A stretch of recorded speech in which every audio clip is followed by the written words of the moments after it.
ರಾಯಚೂರು ಜಿಲ್ಲೆಯ ಹೆಮ್ಮೆಯ ಹೋಂಡಾ ಅಧಿಕೃತ ಡೀಲರ್ ಶ್ರೀ ತಿರುಮಲ ಹೋಂಡಾ ವತಿಯಿಂದ ಗ್ರಾಹಕರಿಗೆ ಅಭೂತಪೂರ್ವ ಮೆಗಾ ಕ್ಲಿಯರೆನ್ಸ್ ವಿಶೇಷ ಆಫರ್ ಘೋಷಿಸಲಾಗಿದೆ.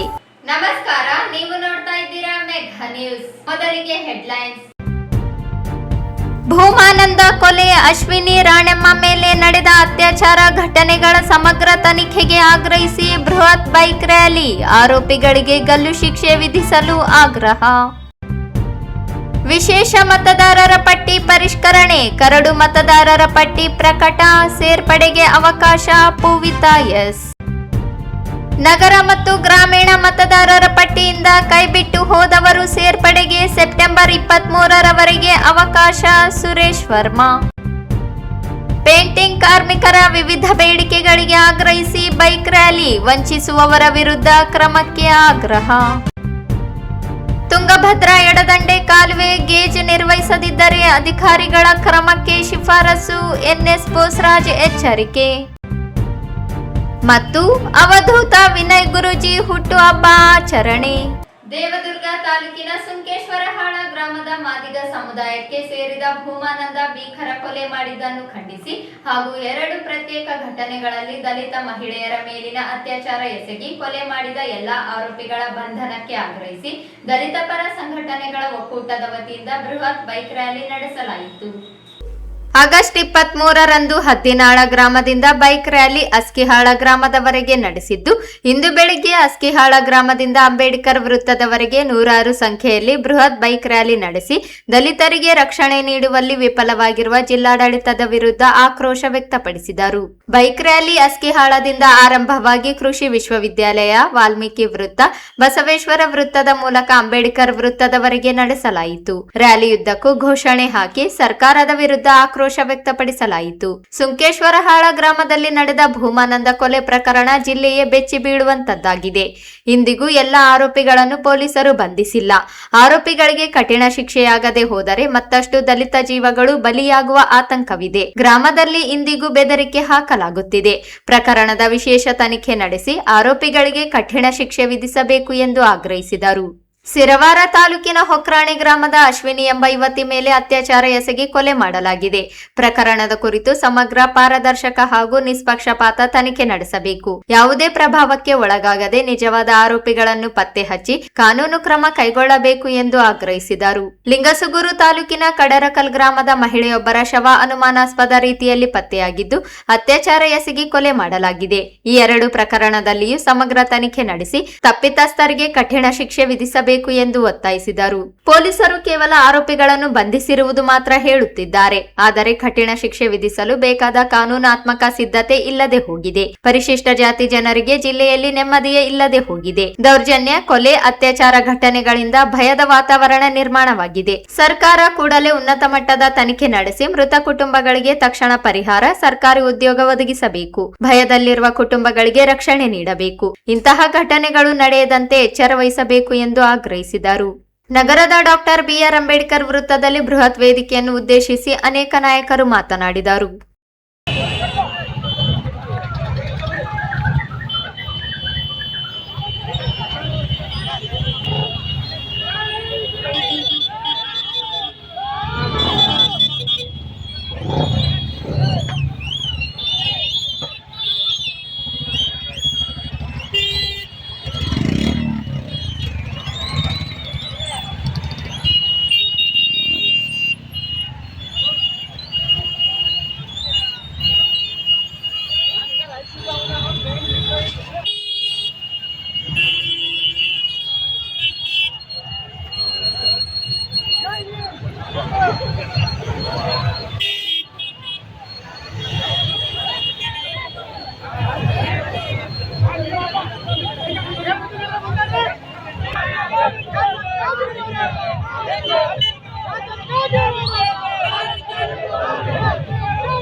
ಜೀವನಂತ ಬಲಶಾಲಿ ನೀನು ಯಾಕಾಯ್ತೋ ಇಂದ ಜೀವನಂತ ಬಲಶಾಲಿ ನೀನು ಯಾಕಾಯ್ತೋ ಇಂದ ಜೀವನಂತ ಬಲಶಾಲಿ ಸತ್ತರು ಬದುಕಿದಂಗೆ ಆ ಸತ್ತರು ಗೆದ್ದಂಗೆ ಕಾನೂನೈತೆ ಕೊಲೆ ಮಾಡಿದ್ದ ಮಾಡಿದರೆ ಕಾನೂನೈತೆ ಕೊಲೆ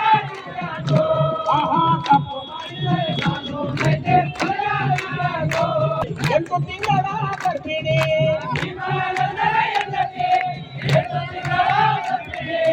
ಗಂಡನಿಲ್ಲದ ಜೀವನ ಹೆಂಗ ಮಾಡಬೇಕು ಹೇಳಿರಿ.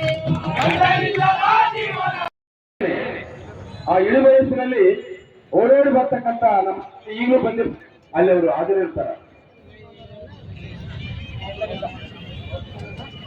ಸಿಎಲ್ಲಪ್ಪ ಅವರು, ಮಾಡಿಗೆ ನರಸಿಂಹರು, ಬೂದಪ್ಪ, ದಯವಿಟ್ಟು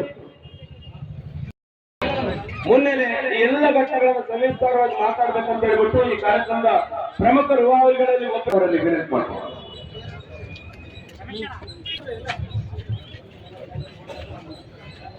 ದಯವಿಟ್ಟು ಎಲ್ಲ ಹಿರಿಯರಿಗೆ ತ್ಯಾಗ ಮಾಡಿ ನಿಮಗೆಲ್ಲ ಧನ್ಯವಾದಗಳನ್ನು ಹೇಳ್ತಾ ಮಾರಾಟಗಾರರ ಮಾತಿಗೆ ಅವಕಾಶ ಮಾಡಿಕೊಡೋದು ಧನ್ಯವಾದ. ಸುಮೋದಿಗೆ ವರ್ತಿಸಿ ಆರೋಪಗಳನ್ನು ಮನಗಳನ್ನು ಒತ್ತಾಯಿಸಿ ನಡೆಯುತ್ತಿರುವ ಮಾಡ್ಕೊಳ್ತೀವಿ. ಬಾಬಾ ಸಾಹೇಬ್ ನಮಗೆ ರಾಜಕೀಯ ಸ್ವಾತಂತ್ರ್ಯ ಸಿಕ್ಕಿದೆ, ಹೋರಾಟಗಳನ್ನು ಮಾಡಬೇಕಾಗುತ್ತೇನೋ ಅಂತ ಒಂದು ಅವರ ಅವರು ನಮ್ಮನ್ನು ನಗಲಿ 60 ವರ್ಷ ಆ ದಕ್ಷಿಣ ಮೇಲ್ಪಟ್ಟಾದರೂ ಕೂಡ ಅವರ ಅನಿಸಿಕೆನೇ ಸರಿ, ಅವರ ಅನುಮಾನನೇ ಸರಿ ಅಂತ ನಮಗೆ ಪದೇ ನನಗೆ ತಿಳಿದಿದ್ದು ಒಂದು 50 ವರ್ಷಗಳ ಇತಿಹಾಸದಲ್ಲಿ 1978ರಲ್ಲಿ ದಲಿತ ಚಳವಳಿಯಲ್ಲಿ ಪ್ರಾರಂಭ ಆದಂತ ಒಂದು ಸಂದರ್ಭವನ್ನು ನಾನು ಜ್ಞಾಪಿಸಿಕೊಂಡ್ರೆ, ಇಲ್ಲ ನಮಗೆ ಏನೋ ಮಾಡಬೇಕಂತ ಮಾಡಿದವರಲ್ಲ. ದೇವನಪಲ್ಲಿ ಅಂಜನಪ್ಪ ನಮ್ಮ ಹನುಮಂತಪ್ಪ ತನ್ನವ್ರನ್ನ ಒಡೆದು ಸತ್ಯದ ನಂತರ ದಿಸಾಕ್ ಹೋಗಿದ್ರು. ಅದಾದ ನಂತರ ಬಂದಿರ್ತಕ್ಕಂಥ ನಮ್ಮ ಬೆಳವಣಿಗೆಗಳು ಜಿಲ್ಲೆಯಲ್ಲಿ ಹಲವಾರು ಹೋರಾಟಗಳು ನಡೆದಿವೆ. ದೌರ್ಜನ್ಯಗಳಂತೂ ಲೆಕ್ಕ ಇಲ್ಲ, ದೌರ್ಜನ್ಯಗಳ ಲೆಕ್ಕ ಇಲ್ಲ. ಆದರೆ ಸಾವುಗಳ ವಿಷಯ ಬಂದಾಗ ಬಹಳ ನೇರಷ್ಟು ರೀತಿಯಲ್ಲಿ ನಮಗೆ ಸಾವುಗಳು ಸಂಭವಿಸಿದೆ. ಕಮಲಾಪುರ ಘಟನೆಯಲ್ಲಿ ಬಂತು ಸಾವು ಅಥವಾ ಕೊಲೆ, ಅದು ಕೂಡ ಕೊಲೆ. ಅದನ್ನ ತಗೊಂಡೋಗಿ ಮೂಗರ ಮೇಲೆ ಸಾಕ್ಷ್ಯವೇ ಸಿಗಬಾರದು ಅಥವಾ ಅದನ್ನು ಕೂಡ ಸಿಗಬಾರದು ಅಂತ ಕಲ್ಲುಗಳಿಂದ ಜಡ್ಜಿ ಸಾಕಿರ್ತಕ್ಕಂಥ ದೇಹವನ್ನು ಪತ್ತೆ ಮಾಡ್ಕೊಂಡು ಬಂದಿರ್ತಕ್ಕಂಥ ಕೇಸ್ ಅದು. ಅದರ ಹಿನ್ನೆಲೆ ಕೂಡ ಲ್ಯಾಂಡ್ ಕೇಸ್, ಆ ಸಾವಿನ ಹಿನ್ನೆಲೆ ಕೂಡ ಅದು ಲ್ಯಾಂಡ್ ಕೇಸ್. ಮತ್ತು ಭೂಮಾನಂದನದ ವಿಷಯದಲ್ಲೂ ಕೂಡ ಅದು ಲ್ಯಾಂಡ್ ಕೇಸ್ ಅಂತ ನಾವು ಗಮನಿಸ್ಕೋಬೇಕು. ಯಾಕೆ ಈ ರೀತಿ ಆಗಲಿಕ್ಕೆ ಸಾಧ್ಯತೆಗಳಾಗುತ್ತೆ? ಆರ್ಥಿಕವಾಗಿ ನಾವು ಸಾಮಾಜಿಕವಾಗಿ ತಲೆಗೆತ್ತು ನಿಂತುಕೊಳ್ತು ಅಂತ ಯಾವತ್ತು ನೀವು ಸ್ಟಾರ್ಟ್ ಮಾಡ್ತೀರೋ ಅವತ್ತು ನಿಮ್ಮ ಮೇಲೆ ದೌರ್ಜನ್ಯ ಆಗುತ್ತೆ. ಸಮಾಜ ಸಹಿಸಲ್ಲ, ದೌರ್ಜನ್ಯ ಸುಮ್ಮನೆ ಆಗಲ್ಲ. ನೀವು ತಲೆಗೆತ್ತುಕೊಳ್ತೀರಿ ಅಂತಂದ್ರೆ ರಾಜಕೀಯ ಸಾಮಾಜಿಕವಾಗಿ ಮತ್ತು ಆರ್ಥಿಕವಾಗಿ ಸಮಾಜ ಸಹಿಸಲ್ಲ. ಭೂಮಾನಂದನ ವಿಷಯದಲ್ಲಿ ಕೂಡ ಆಗಿದ್ದೀರಿ. ಅಲ್ಲಿ ಭೂಮಾನಂದ ಲ್ಯಾಂಡ್ ಮಾಡ್ಕೊಂಡಿದ್ದ, ಒಂದು ಟ್ರ್ಯಾಕ್ಟರ್ ಹಾಕೊಂಡಿದ್ದ, ನಾವು ಇಲ್ಲಿ ನೋಡಿದ್ವಿ. ಅದಲ್ಲದೆ ಭೂಮಾನಂದ ತಲೆಗೆತ್ತಿ ಬರ್ತಿದ್ದಾರೆ. ಆ ಸುತ್ತಮುತ್ತ ಏರಿಯಾದಲ್ಲಿ ಮಾಲಿಗಳು ಸಾಮಾನ್ಯವಾಗಿ ತಲೆಗೆತ್ತು ಬರ್ತಾರೆ, ಅಷ್ಟು ಸುಲಭಿಲ್ಲ. ಆ ಏರಿಯಾಗಿದೆ ಅಂತ ಜಾಗದಲ್ಲಿ ತಾನು ಏಕಾಂಗಿಯಾಗಿ ಆ ಶಕ್ತಿಗಳನ್ನು ಎದುರಿಸಿಕೊಂಡು ಬೆಳೆದಿದ್ದಾನೆ. ಬಹಳ ಮಂದಿ ನಮ್ಗೆ ಹೇಳಿದ್ರು ಅವನು ರೌಡಿ ಶೀಟರ್ ಅಂತ. ನನಗೆ ಆಮೇಲೆ ನಾನು ಅಂದಿಲ್ಲ, ಬಹುಶಃ ಇದ್ದೇ ಕೊಡ್ರಿ ಅನ್ನೋದು ಏನಿಲ್ಲ, ಸುಳ್ಳು ಸುಳ್ಳು ನಮಗೆ ಸುಳ್ಳುಗಳು ಕೂಡ ನಮ್ಮ ಹೋರಾಟಗಾರರಿಗೆ ತಲುಪಿಸ್ತಾರ ಅಂತ ನೋಡಿದ್ವಿ. ಈ ಭೂಮಾನಂದಂದು ಮತ್ತೊಂದು ಒಂದು ವಿಶೇಷ ಏನಂದ್ರೆ ಅವನು ಹೇಳ್ತಿದ್ದಂತೆ ನಾನು ಬಹಳ ದಿವಸ ಬರ್ಕೊಳ್ಳೋದು ಅದಿರಬೇಕು. ಒಬ್ಬ ಹೋರಾಟಗಾರನಿಗೆ, ಒಬ್ಬ ಬೆಳಿತಕ್ಕಂಥ ಮನುಷ್ಯನಿಗೆ, ವಿಶೇಷವಾಗಿ ದಲಿತ ಸಮೂಹದಿಂದ ಬೆಳಿಬೇಕಾದವರಿಗೆ ಆ ಒಂದು ಗಟ್ಟಿತನ ಮತ್ತು ಧೈರ್ಯ ಬೇಕಲ್ಲ. ನಾನು ಸಾಯ್ತೀನಿ ಅಂತ ಗೊತ್ತಿರ್ಬೇಕಲ್ಲ. ಇವಾಗ ಸಾಯಲೇಬಾರ್ದು ಅನ್ನೋದಕ್ಕೆ ಹೋರಾಟಗಾರರಲ್ಲಿ ಬೆಳೆಯಂಗಿಲ್ಲ ಅಂತ ಕಾಣಿಸಿಲ್ಲ ಅಂತ ನಮ್ಮ ಪೊಲೀಸರು ಕೂಡ ಇನ್ಫಾರ್ಮ್ ಮಾಡಿದ್ದಾರೆ. ಆದ್ರೆ ಪೊಲೀಸರು ಬಹುಶಃ ಈ ಹುಡುಗಿ ಯಾರನ್ನೋ ಹುಡುಗಿ ತಗೊಂಡು ಹೋಗಿರ್ಬೇಕಿಲ್ಲ ಅಂತ ಅನ್ಕೊಂಡಿದ್ದಾರೆ. ಯಾರೋ ಲವ್ ಕೇಸ್ ಆಗಿರ್ಬೇಕು, ಅದಕ್ಕೆ ಇದಾಗಿರ್ಬೇಕು, ನಾವು ಭೇಟಿ ಮಾಡ್ತೀವಿ ಅಂತ ಕಳಿಸಿದ್ದಾರೆ. ಅದು ಅವ್ರು ಉದ್ದೇಶಪೂರ್ವಕವಾಗಿ ಮಾಡೋದಂತ ನಾನು ಹೇಳ್ತಾ ಇಲ್ಲ, ನಾನು ಉದ್ದೇಶಪೂರ್ವಕ ಮಾಡೋದು ಹೇಳ್ತಲ್ಲ. ಆದ್ರೆ ಸೀರಿಯಸ್ ಆಗಿ ತಗೊಳ್ತೀರಂತ ಮಾತ್ರ ಹೇಳ್ತೀನಿ. ಬಾಡಿ ನೋಡ್ತಿದ್ರು ಆದ್ರೆ ಎಂತಹ ಸಿದ್ಧತೆಗಳು ನನಗೆ ತಿಳಿದ ಮಟ್ಟಿಗೆ ಭಾರತ ದೇಶದಲ್ಲಿ ಆಗಿರ್ತಕ್ಕಂಥ ಹೆಣ್ಮಕ್ಳ ಮೇಲೆ, ಮಹಿಳೆಯರ ಮೇಲೆ ಅತ್ಯಾಚಾರ ಮತ್ತು ಕೊಲೆಗಳ ಪ್ರಕರಣಗಳು ಏನಾಗಿದ್ರೆ ಬಹುಶಃ ನಮ್ಮ ಅಶ್ವಿನಿ ಪ್ರಕರಣ ಯಾವುದೇ ಸಂದರ್ಭಕ್ಕೆ ಅದು ಕಡಿಮೆ ಅಲ್ಲ. ನಮಗೆ ಯಾವುದೇ ಒಂದು ಅರ್ಥ ತಗೊಳ್ಳಿ ಅದನ್ನು ಕಡಿಮೆ ಆಗಲ್ಲ. ನಾನು ಮೊನ್ನೆ ನಮ್ಮ ಅಧಿಕಾರಿ ಮಾತಾಡ್ತಿದ್ದೆ, ನಿರ್ಭಯ ಪ್ರಕರಣ ಬಹಳ ಫೇಮಸ್ ನಮ್ಗೆ ಎದುರು ಕೊಟ್ಟು ನಮ್ಮ ಮುಖ್ಯಮಂತ್ರಿಗೆ 2012 ಆಗಿರ್ತಕ್ಕಂಥ ನಿರ್ಭಯ ಪ್ರಕರಣ. ಆ ಅಮ್ಮಗೆ ರೇಪ್ ಮಾಡಿದ್ದಾರೆ, ಅವರ ಕ್ರೂರವಾದ ರೀತಿಯಲ್ಲಿ ರೇಪ್ ಮಾಡಿದ್ರು, ಬಿಸಾಕೊಂಡಿದ್ರು. ಆದ್ರೆ ಬದುಕಿಲ್ಲ ಅಮ್ಮ, ಡೈರಿಂಗ್ ಡಿಕ್ಲರೇಷನ್ ಕೊಟ್ಟಿದ್ದಾಳೆ ಅಮ್ಮ, ಅಷ್ಟು ಮಟ್ಟಿಗೆ ಆಕೆಗೆ ಅವಕಾಶ ಇತ್ತು. ಆದ್ರೆ ನಮ್ಮ ಅಶ್ವಿನಿಗೆ ಯಾವುದೇ ಅಂತ ಅವಕಾಶ ಸಪ್ತ ಮೃತದೇಹವನ್ನು ಕತ್ತಲೆಯಾಗಿ ಬಾವಿಯಲ್ಲಿ ಬಿಸಾಕಿರ್ತಕ್ಕಂಥ ಘಟನೆಗಳಿದ್ದು ನೈಋತ್ಯದ ಮಟ್ಟಿಗೆ ನಾವು ಹುಡುಕಬೇಕು. ಇಂತಹ ಪ್ರಕರಣ ಎಲ್ಲಾದ್ರೂ ನಡೆದಿದೆಯೋ ಅಂತ ಹುಡುಕಬೇಕು. ನಾನು ಭೂಗಂಧದಲ್ಲಿ ಹುಡುಕಾಡ್ ನೋಡಿದ್ರೆ ಕರ್ನಾಟಕದಲ್ಲಿ ಒಂದು ಮಂಗಳೂರು 2021 ಹಂಪಿ ಅಲ್ಲಿ ನಮ್ಮ ಫಾರಿನರ್ಸ್ ಬಂದಿದ್ದು, ಅಲ್ಲಿ 2021 ಮಾತ್ರ ಆಗಿದೆ ಇಂಥ ಘಟನೆ. ಆದ್ರೆ ಈ ರೀತಿ ಘಟನೆ ಆಗಿಲ್ಲ, ಈ ರೀತಿ ಘಟನೆ ಆಗಿಲ್ಲ. ನಿಮ್ಮ ಉತ್ತರ ಪ್ರದೇಶದಲ್ಲಿ ಭೀಮರಾಯ ನಾಯಕತ್ವ ಇವತ್ತು ಕೂಡ ನಿಮಗೆ ಅರೆಸ್ಟ್ ಆಗಿಲ್ಲ. ಅಧಿಕಾರ ಕೈಯಲ್ಲಿದೆ ಅಂತಲೇ ಹೇಳ್ತಿದ್ರು. ಆ ಹುಡುಗಿ ಎಲ್ಲಾದ್ರೂ ನಮ್ಗೆ ಎಲ್ಲರೂ ಗೊತ್ತಿದೆ, ಪೊಲೀಸ್ ಗೊತ್ತಿದ್ದರು. ಆದ್ರೆ ಅವ್ರು ಜಿದ್ದಾಡಿದ್ರೆ ನಾವು ಒಬ್ಬನಾದ್ರೂ ಉಳಿಸ್ಕೊಳ್ಬೇಕಲ್ಲ ಅಂತ ನಾವು ಸಾವು ಇಷ್ಟ ಅವ್ರಿಗೆ. ನಾವು ಸಾವಾಗಿಲ್ಲ ನಮ್ಮ ಯಾಕೆ ಅನ್ನೋದಂದ್ರೆ ಸಾವಿರ ಚಿಂತನೆ ಅವ್ರಿಗೆ. ಯಾಕಂದ್ರೆ ದಲಿತರು ಸಾಯೋದು ಸಾಮಾನ್ಯ ಅಲ್ಲ, ನಾವು ಸಾಯೋದು ಸಾಮಾನ್ಯ, ಉಳಿಸ್ಕೊಡೋದು ಸಾಮಾನ್ಯ, ರೇಪ್ ಮಾಡಿಸ್ಕೊಡೋದು ಸಾಮಾನ್ಯ, ನಮ್ಮ ಹೆಣ್ಮಕ್ಳ ಮೇಲೆ ಏನಾಗೋದು ಸಾಮಾನ್ಯ. ಈ ಹಿನ್ನೆಲೆಯಲ್ಲಿ ನಾವು ಬಹಳ ಮಂದಿ ಮಾತಾಡೋದ್ರಲ್ಲಿ ಮುಗಿಸ್ತಿಲ್ಲ. ಈಗ ನಮ್ಮಲ್ಲಿ ಕೆಲವು ಡಿಮಾಂಡ್ಗಳಿವೆ. ಈ ಡಿಮಾಂಡ್ಗಳಲ್ಲಿ ನಮ್ಗೇನೋ ಒಂದು ನೋಡಿ ನಮ್ಮಲ್ಲಿ ಏನ್ ಮಾಡಬೇಕು, ಜಗಳ ಹೆಣ್ಮಗಳ ಜಗಳ ಹಾಕಿದ್ರೆ ಕಷ್ಟ, ನಮಗೆ ಅದನ್ನು ಕಷ್ಟ ಅದ. ಆ ಕಾರಣಕ್ಕಾಗಿ ದಯವಿಟ್ಟು ನಮ್ಮವರು ಅದನ್ನು ಹಾಕೊಂಡಿದ್ರು ಡಿಮಾಂಡ್ನಲ್ಲಿ. ಆದ್ರೆ 16 ಭೂಮಾನಂತರ ಕಲ್ಪನೆಯಲ್ಲಿ ಮನಗಂದರೆ ನಮ್ಮ ಒಕ್ಕರಾಣಿ ಗ್ರಾಮದ ಅಶ್ವಿನಿ ಮಗಳು ಆಯಮ್ಮ ವಿಷಯದಲ್ಲಿ ಕೂಡ ಮನಗಂಡನೆ ಆಗಬೇಕಂತವರು, ಆಮೇಲೆ ಕವಿತಾ ಗ್ರಾಮದ ಆಯಮ್ಮ ವಿಷಯದಲ್ಲಿ ಕೂಡ ಮನಗಂಡನೆ ಆಗಬೇಕಂತವರು, ಈ ಪ್ರಕರಣವನ್ನು ಸಿಐಡಿ ಒಪ್ಪಿಸಬೇಕಂತ ಒಂದು ಡಿಮಾಂಡ್ ಇದೆ. ಆಮೇಲೆ ಈ ರಾಯಚೂರು ಜಿಲ್ಲೆಯನ್ನು ದಲಿತರು ದೌರ್ಜನ್ಯಕ್ಕೆ ತುತ್ತಾಗುವ ಜಿಲ್ಲೆ ಅಂತ ನೀವು ಡಿಕ್ಲೇರ್ ಮಾಡಿ ನೀವು. ರೀಸನ್ ಏನಂದ್ರೆ ಬರಗಾಲ ಬಂದಾಗ ಹೆಂಗ್ ಡಿಕ್ಲೇರ್ ಮಾಡ್ತಾರ್ರಿ, ಬರಗಾಲ ತುತ್ತಾದ ಜಿಲ್ಲೆಪ್ಪ. ನಮ್ಮ ರಾಯಚೂರು ಜಿಲ್ಲೆ ಒಲೆಮಾದಿಗಳಿಗೆ ರಾಜಕೀಯ ಪ್ರಾತಿನಿಧ್ಯನೇ ಇಲ್ಲ ಆಗಿರುವ ಜಿಲ್ಲೆ, ದಿಕ್ಕಿಲ್ಲ ಅಂತ ಬಂದಿವರು. ಆ ಕಾರಣಕ್ಕಾಗಿ ನಮ್ಮ ಮೇಲೆ ದೌರ್ಜನ್ಯಗಳು, ಅಮಾನವೀಯವಾದ ಘಟನೆ ನಡೀತವೆ. ಆ ಕಾರಣಕ್ಕಾಗಿ ವಿಶೇಷವಾದಂತ ರೀತಿಯಲ್ಲಿ ಸರ್ಕಾರಗಳು ಈ ಜಿಲ್ಲೆಯನ್ನು ದಲಿತರ ದೌರ್ಜನ್ಯಕ್ಕೆ ತುತ್ತಾಗುವ ಜಿಲ್ಲೆ ಅಂತ ಡಿಕ್ಲೇರ್ ಮಾಡಿದ್ರೆ ಬಹುಶಃ ನಮಗೆ ಯಾವಾಗ ಏನಾಗ್ತವ ಏನು ಗೊತ್ತಿಲ್ಲ, ನಮಗೆ ಯಾವಾಗ ಮಿನಿಸ್ಟರ್ ಆಗ್ತೂ ಗೊತ್ತಿಲ್ಲ ಜಿಲ್ಲೆಯವರು. ಹೌದಲ್ಲ, ಅಷ್ಟು ಮಟ್ಟಿಗೆ ಆದ್ರೂ ನಮಗೆ ಸ್ವಲ್ಪ ಬಂದಿದ್ರು ಎಲ್ಲ ಮಾಡ್ತದೆ ನಮ್ಮ ಕಣಕ್ಕೆ ಇದೊಂದು ಹಾಕೊಂಡಿದ್ವಿ. ಮತ್ತೆ ದೌರ್ಜನ್ಯ ಪ್ರಕರಣಗಳಲ್ಲಿ ಕೌಂಟರ್ ಕೇಸ್ ಆಗೋದನ್ನ ಪೊಲೀಸರು ನಿಲ್ಲಿಸಬೇಕಂತ, ಪೊಲೀಸರು ನಿಲ್ಲಿಸಲೇಬೇಕು. ನಾವು ಅವರು ಹೊಡೆದಾಗ ನಾವು ಹೊಡೆದಿರ್ತೀವಿ ಅನ್ನೋದೆಲ್ಲ ಮುಖ್ಯ. ನಮಗೆ ಬಹಳ ಗಮ್ಮತ್ ವಿಷಯ ಇದೆ. ಒಂದು ನಮ್ಮ ಪಕ್ಕದಲ್ಲಿ ಒಂದು ಯಾವುದೋ ಹಳ್ಳಿ ರ್ಯಾಲಿಯಲ್ಲಿ ಹಿರಿಯ ಹೋರಾಟಗಾರ S Mareppa, Ambanna Aroli, Ravindranath Patti, Y Narasappa, Hanumanthappa Kakaragal, Hemaraja Askihala, P Yallappa, MR Bheri, Shivaraya Akkaraki, Abraham Honnatagi, Anjaneya Kurubadoddi, Shivaraja Janikan, Narasimhalu Madagiri, A Vasanth, KP Anil Kumar, Raghavendra Boreddy, Vishwanath Patti, Narasimhalu Nelahala, Srinivas Koppara, S Narasimhalu, Shivappa Ballidava, Hanumantha Mannapuru, Rajappa Siravarkar, Eranna Bhandari, S Venkatesh, Anjaneyalu, BSP ಜಿಲ್ಲಾಧ್ಯಕ್ಷ ಜೈಭೀಮ್, ಹನುಮಂತಪ್ಪ ಅತ್ತನೂರು, ನ್ಯಾಯವಾದಿಗಳಾದ ಕರುಣಾಕರ್ ಕಟ್ಟಿಮನಿ, ಬಸವರಾಜ್, ಶಿವಕುಮಾರ್ ಮ್ಯಾಗಳಮನಿ, ಪ್ರಭಾಕರ್, ಲಕ್ಷ್ಮಣ್ ಭಂಡಾರಿ, ದೊಡ್ಡಪ್ಪ ಸೇರಿದಂತೆ ನೂರಾರು ಸಂಖ್ಯೆಯಲ್ಲಿ ದಲಿತ ಪರ ಸಂಘಟನೆಗಳ ಮುಖಂಡರು, ಜಿಲ್ಲೆಯ ವಿವಿಧ ತಾಲೂಕುಗಳಿಂದ ಆಗಮಿಸಿದ ಯುವಕರು ಭಾಗವಹಿಸಿದ್ದರು. ವಿಶೇಷ ಮತದಾರರ ಪರಿಷ್ಕರಣೆ ಪೂರ್ಣಗೊಂಡಿದ್ದು 13,93,163 ಮತದಾರರ ಕರಡು ಪ್ರಕಟಿಸಲಾಗುತ್ತದೆ. ಮ್ಯಾಪಿಂಗ್ ಆಗದೆ ಇರುವ 9,756 ಮತ್ತು ಲೋಪದೋಷ ಇರುವ 58,855 ಜನರಿಗೆ ಅಕ್ಟೋಬರ್ 22ರೊಳಗೆ ದಾಖಲೆ ನೀಡಬೇಕು ಎಂದು ಜಿಲ್ಲಾ ಚುನಾವಣಾಧಿಕಾರಿ ಹಾಗೂ ಜಿಲ್ಲಾಧಿಕಾರಿ ಪೂವಿತಾ ಎಸ್ ಅವರು ಹೇಳಿದರು. ಅವರಿಂದು ಮಾಧ್ಯಮಗೋಷ್ಠಿ ಉದ್ದೇಶಿಸಿ ಮಾತನಾಡಿ 61,385 ಮೃತಪಟ್ಟವರು, 1,87,941 ಜನರು ಸ್ಥಳಾಂತರಗೊಂಡವರು, 40,972 ಈಗಾಗಲೇ ನೋಂದಣಿ ಪಡೆದವರು, 30,733 ಜನರು ದಾಖಲೆ ನೀಡದೆ ಇರುವವರನ್ನು ಗುರುತಿಸಲಾಗಿದೆ. 1/10/2026ಕ್ಕೆ 18 ವರ್ಷ ಪೂರ್ಣಗೊಳಿಸಿರುವ 11,562 ಹೊಸ ಮತದಾರರು ಫಾರಂ 6 ಭರ್ತಿ ಮಾಡಿ ಮತದಾರರ ಪಟ್ಟಿಗೆ ಸೇರ್ಪಡೆಗೆ ಅರ್ಜಿ ಸಲ್ಲಿಸಬೇಕಿದೆ.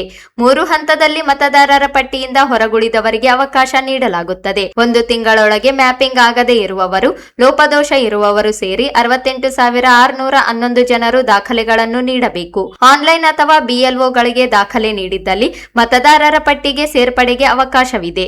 ಯಾವುದೇ ಆತಂಕವಿಲ್ಲದೆ ಚುನಾವಣಾ ಆಯೋಗ ನಿಗದಿಪಡಿಸಿರುವ ದಾಖಲೆಗಳನ್ನು ನೀಡಿ ಸರಿಪಡಿಸಿಕೊಳ್ಳಬಹುದಾಗಿದೆ ಎಂದರು. ಗಣತಿ ಫಾರಂ ನೀಡದೇ ಇರುವವರು ಸಹ ದಾಖಲೆಗಳನ್ನು ನೀಡಿ ಮತದಾರರ ಪಟ್ಟಿಗೆ ಸೇರ್ಪಡೆಗೆ ಅವಕಾಶ ಬಳಸಿಕೊಳ್ಳಬೇಕಿದೆ. ಈಗಾಗಲೇ ಬಿಎಲ್ಒಗಳು ಸೇರಿದಂತೆ ಸಂಬಂಧಿಸಿದ ಸಿಬ್ಬಂದಿಗಳಿಗೆ ತರಬೇತಿ ನೀಡಿ ಸಜ್ಜುಗೊಳಿಸಲಾಗಿದೆ. ಮತದಾರರ ಪಟ್ಟಿಯಿಂದ ಹೊರಗುಳಿದವರಿಗೆ ಇರುವ ಅವಕಾಶ ಬಳಸಿಕೊಳ್ಳಬೇಕು. ಅಂತಿಮ ಮತದಾರರ ಪಟ್ಟಿಯನ್ನು ಅಕ್ಟೋಬರ್ 27ರಂದು ಪ್ರಕಟಿಸಲಾಗುತ್ತದೆ ಎಂದರು. ಕರಡು ಮತದಾರರ ಪಟ್ಟಿಯನ್ನು ಪೋಲಿಂಗ್ ಸ್ಟೇಷನ್ ವಾರು ಸಿದ್ಧಪಡಿಸಲಾಗಿದೆ. ಮತದಾರರು ಪರಿಶೀಲನೆ ಮಾಡಿಕೊಂಡು ಏನೇ ಸಮಸ್ಯೆ ಇದ್ದರೂ ಸರಿಪಡಿಸಿಕೊಳ್ಳಬಹುದಾಗಿದೆ ಎಂದರು. ರಾಜಕೀಯ ಪಕ್ಷಗಳಿಗೂ ಮಾಹಿತಿ ಒದಗಿಸಲಾಗಿದೆ. ಮತದಾರರ ಪಟ್ಟಿಯಿಂದ ಬಿಟ್ಟು ಹೋದವರು ಕೂಡಲೇ ದಾಖಲೆಗಳನ್ನು ನೀಡಬೇಕೆಂದರು. ಎಲ್ಲರಿಗೂ ಗೊತ್ತಿದೆ, ನಾವು ಪ್ರತಿಯೊಂದು ಹಂತದಲ್ಲಿನೂ ಪೊಲಿಟಿಕಲ್ ಪಾರ್ಟೀಸ್ ಅನ್ನು ಸರಿ, ಸಾರ್ವಜನಿಕರನ್ನು ಕೂಡ, ಮಾಧ್ಯಮ ಮಿತ್ರರನ್ನು ಕೂಡ ನಾವು ಕಾನ್ಫಿಡೆನ್ಸ್ಗೆ ತಗೊಂಡು ಪ್ರತಿ ಹಂತದಲ್ಲಿನೂ ನಮ್ಮದು ಪೋಲಿಂಗ್ ಸ್ಟೇಷನ್ ವೈಸ್ ಏನು ASDDO ಪಟ್ಟಿ ಇತ್ತು ಅದನ್ನು ಶೇರ್ ಮಾಡಿ, ಒಂದು ವೇಳೆ ಅವರು ಇದ್ದರು ಅಂದರೆ ಅವರನ್ನು ತಗೊಂಡು ಲಾಸ್ಟ್ ಮೊಮೆಂಟ್ ತನಕ ನಾವು ಅವರಿಗೆ ಅವಕಾಶವನ್ನು ಕೊಟ್ಟು ಆ ಮತದಾರರನ್ನು ನಾವು ಸಂಪರ್ಕಕ್ಕೆ ತಗೊಳ್ಳಿಕ್ಕೆ ಪ್ರಯತ್ನ ಮಾಡಿ, ಕೊನೆಯದಾಗಿ ಅಷ್ಟೇ ನಾವು ಮಾಡಿದ್ದೀವಿ. ನಮ್ಮ ಜಿಲ್ಲೆಯಲ್ಲಿ ಯಾವುದೇ ಒಂದು ಮತದಾರರ ಮನೆಯನ್ನು ನಾವು ವಿಸಿಟ್ ಮಾಡದೆ ಅವರನ್ನು ಈ ASDDO ಕ್ಯಾಟಗರಿನಲ್ಲಿ ಹಾಕಿ ಹೆಸರು ಬಿಟ್ಟು ಹೋದರೆ ಅಥವಾ ನೀವು ಹೊಸ ಮತದಾರರಿದ್ದರೆ ನಮಗೆ ಫಾರ್ಮ್ 6 ಅನ್ನು ಕೊಡಬೇಕಾಗ್ತದೆ.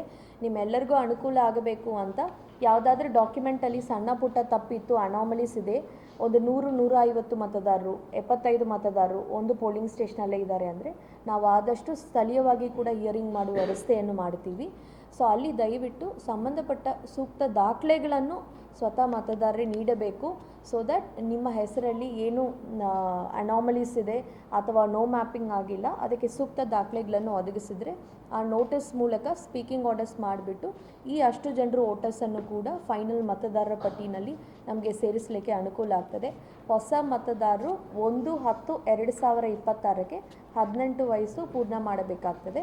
ಸೊ ಅಂಥ ಎಲಿಜಿಬಲ್ ವೋಟರ್ಸ್ ಕೂಡ ನಮಗೆ 23/9/2026 ಒಳಗಡೆ ಫಾರ್ಮ್ಸನ್ನು ಐದರ್ ಆನ್ಲೈನ್ ಆರ್ ಥ್ರೂ BLOs ನಮಗೆ ನೀಡಿದ್ದಲ್ಲಿ, ಅದು ಸರಿ ಇದ್ದಲ್ಲಿ ಅವರ ಹೆಸರು ಕೂಡ ಫೈನಲ್ ಮತದಾರರ ಪಟ್ಟಿಯಲ್ಲಿ ಬರುತ್ತದೆ. ಧನ್ಯವಾದಗಳು. ಒಂದು ವೇಳೆ ನಿಮ್ಮ ಹೆಸರು ಜೆನ್ಯೂನ್ ರೀಸನ್ಗಳಿಂದ ಪರ್ಮನೆಂಟ್ ಶಿಫ್ಟಿಂಗ್ ಪಟ್ಟಿನಲ್ಲಿ ಅಥವಾ ಅಲ್ಲಿ ನಮಗೆ ಓಟ್ ಬೇಡ, ನಾವು ಬಿಟ್ಟಿದ್ದೀವಿ, ನನಗೆ ಇಲ್ಲಿ ಬೇಕು, ಅಥವಾ ನಾನು ವಿದೇಶದಲ್ಲಿದ್ದೆ ಅಥವಾ ಹೊರಗಡೆಯಲ್ಲಿದ್ದೆ, ನಾನು SIR ಪೀರಿಯಡ್ನಲ್ಲಿ ನನಗೆ ಎನ್ಯೂಮರೇಷನ್ ಫಾರ್ಮನ್ನು ತಲುಪಿಸೋಕ್ಕೆ ಆಗಿಲ್ಲ. ಮೂರನೆಯದು ಹೊಸ ಮತದಾರರು. ಈ 3 ಕ್ಯಾಟಗರಿ ಅವರು ಕೂಡ ದಯವಿಟ್ಟು ನಮಗೆ ನಿಮ್ಮ ಫಾರ್ಮ್ 6 ಅನ್ನು ನಿಗದಿತ ಸಮಯದೊಳಗೆ, ಅಂದರೆ ಇವತ್ತಿಂದ 23/9 ಸುಮಾರು 1 ತಿಂಗಳ ಕಾಲಾವಧಿ ಇದೆ. ಸೊ ಅಷ್ಟು ಒಳಗಡೆ ನಮ್ಮ ಫಾರ್ಮ್ 6 ಅನ್ನು ಐದರ್ ನೀವು ಆನ್ಲೈನಲ್ಲಿ ಕೊಡಬಹುದು ಅಥವಾ ನಮ್ಮ BLOs ಹತ್ರ ಫಾರ್ಮ್ 6 ಅನ್ನು ಈಗಾಗಲೇ ಪ್ರಿಂಟ್ ಮಾಡಿ ಕೊಟ್ಟಿದ್ದೀವಿ, ಅವರ ಕೈಗೂ ತಲುಪಿಸಬಹುದು. ಸೊ ಒಂದು ವೇಳೆ ಈ ತಾವೇನು ಫಾರ್ಮ್ 6 ಕೊಡ್ತೀರಾ, ಫಾರ್ಮ್ 7 ಫಾರ್ಮ್ 8 ಕೂಡ ಈ ಅವಧಿನಲ್ಲಿ ಕೊಡಬಹುದು. ಇದೆಲ್ಲವುದನ್ನು ಕನ್ಸಿಡರ್ ಮಾಡಿ ನಾವು ನೋಟಿಸ್ ಎಲ್ಲೆಲ್ಲಿ ಅವಶ್ಯಕತೆ ಇದೆ ಅಲ್ಲಿ ಸಾರ್ವಜನಿಕರಿಗೆ ಏನಾದರೂ ಅಬ್ಜೆಕ್ಷನ್ಸ್ ಇದ್ದರೂ ಕೂಡ ಅಫಿಡವಿಟ್ ಜೊತೆಯಲ್ಲಿ ಅಬ್ಜೆಕ್ಷನ್ಸ್ ರೈಸ್ ಮಾಡಿದರೆ ಆ ಕೇಸಸ್ಗೆ ಕೂಡ ನೋಟಿಸ್ ಇಶ್ಯೂ ಆಗ್ತದೆ. ಥರ್ಡ್ ಕ್ಯಾಟಗರಿ ನೋಟಿಸ್ ಇಶ್ಯೂ ಮಾಡೋದು 3 ಕ್ಯಾಟಗರಿ ಅಂತ ಹೇಳಿದೆ. ಒಂದು ನೋ ಮ್ಯಾಪಿಂಗ್, ಇನ್ನೊಂದು ಅನಾಮಲೀಸ್, ಮೂರನೇದು ಯಾವುದಾದ್ರೂ ಅಬ್ಜೆಕ್ಷನ್ಸ್ ವಿತ್ ಅಫಿಡವಿಟ್ ಬಂದರೆ, ಅಥವಾ ನಾವು ಡಾಕ್ಯುಮೆಂಟ್ಸ್ ವೆರಿಫೈ ಮಾಡುವಾಗ ಒಂದು ವೇಳೆ EROಗೆ ಅಥವಾ ನಮಗೇನೆ ಕೂಡ ಏನಾದರೂ ಸಸ್ಪಿಷನ್ ಬಂದರೆ ಆ ಕೇಸ್ಗೂ ಕೂಡ ನೋಟಿಸ್ ಇಶ್ಯೂ ಮಾಡ್ಬೋದು.